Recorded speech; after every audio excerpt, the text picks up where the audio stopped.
Cap sur le pôle public de l'énergie. L'énergie, ce n'est pas une marchandise. Essentielle au bon développement humain, bien précieux et vital, elle est étroitement liée à la vie et à la dignité de chacun. Pourtant, aujourd'hui, il y a danger.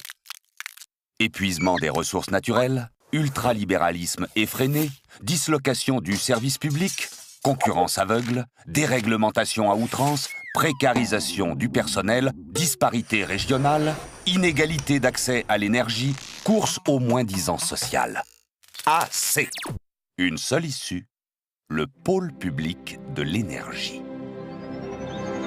La Fédération nationale des mines et de l'énergie CGT veut agir pour un meilleur futur. Afin de redonner au service public tout son sens, elle propose de réunir l'ensemble des acteurs de son secteur, privés comme publics.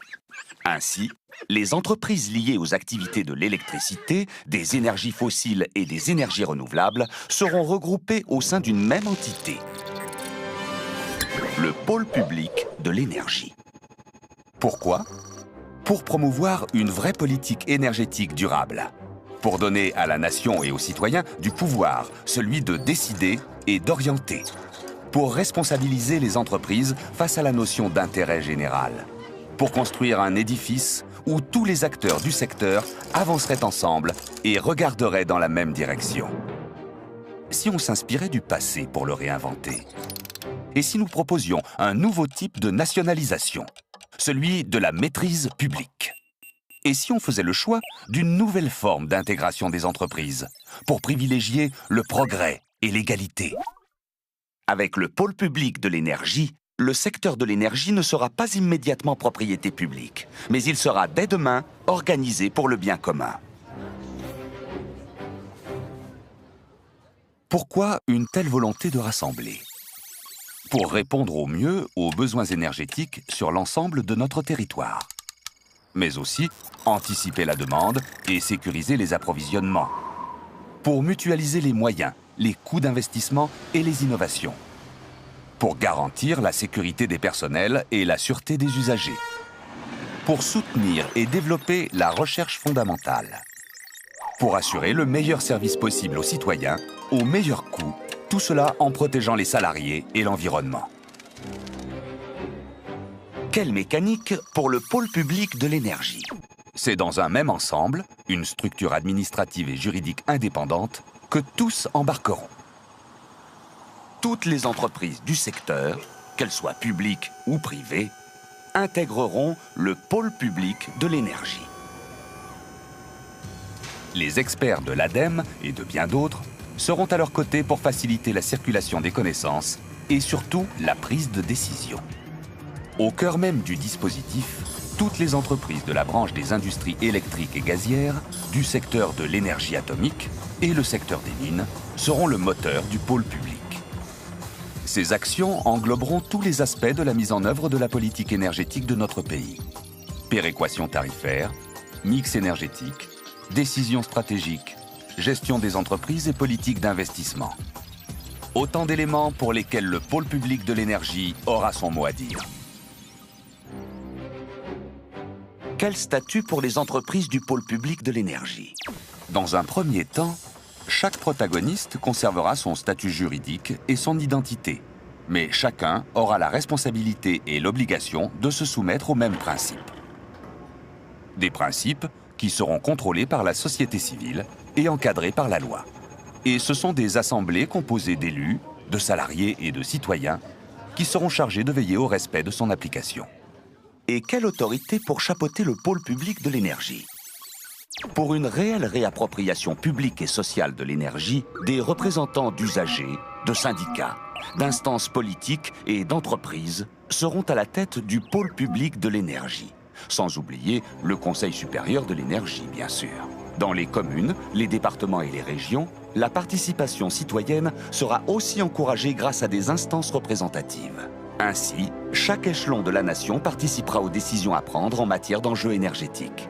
Au niveau européen, il agira en concertation avec une agence européenne de l'énergie pour harmoniser, coopérer et se concentrer sur des objectifs communs, comme par exemple le droit à l'énergie, la réduction des gaz à effet de serre ou encore la recherche et le développement.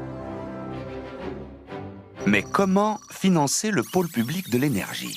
Il est essentiel de mettre fin à la mainmise des marchés sur l'énergie, en donnant au pôle public un outil capable de financer les investissements nécessaires à l'avenir du secteur.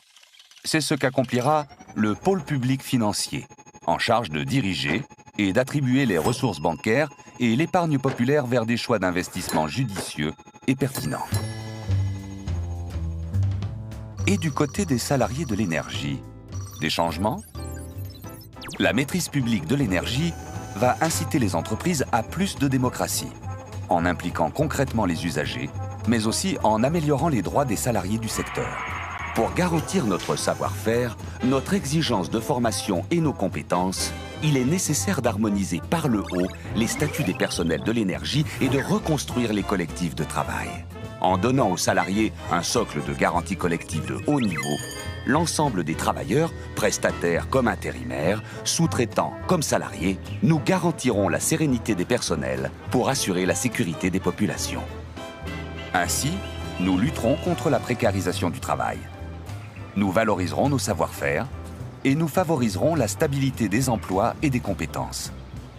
Tout cela en assurant le meilleur service et la qualité des prestations aux usagers. Alors, pourquoi attendre? Le pôle public de l'énergie n'est pas une utopie, un rêve sans prise sur les réalités. Bien au contraire, il naît de notre expérience sur un terrain accidenté.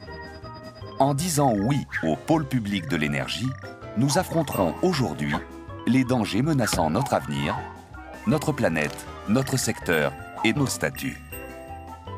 Droit à l'énergie pour tous, droit des citoyens à l'information et à la transparence, garantie sociale des salariés, qualité du service à moindre coût, gestion éclairée, investissement dans la recherche, concertation et participation démocratique. Grâce au pôle public de l'énergie, nous aurons les moyens et les capacités d'agir. Nous adopterons une nouvelle façon de penser, plus juste et citoyenne. Nous protégerons notre environnement. Nous chercherons, collaborerons et avancerons ensemble. Nous soutiendrons le principe d'égalité des citoyens devant le service public et celui de solidarité. Avec le pôle public de l'énergie, la Fédération nationale des mines et de l'énergie CGT choisit pour aujourd'hui, mais aussi pour demain, le progrès humain et social. L'utopie n'étant pas l'irréalisable, mais l'irréalisé.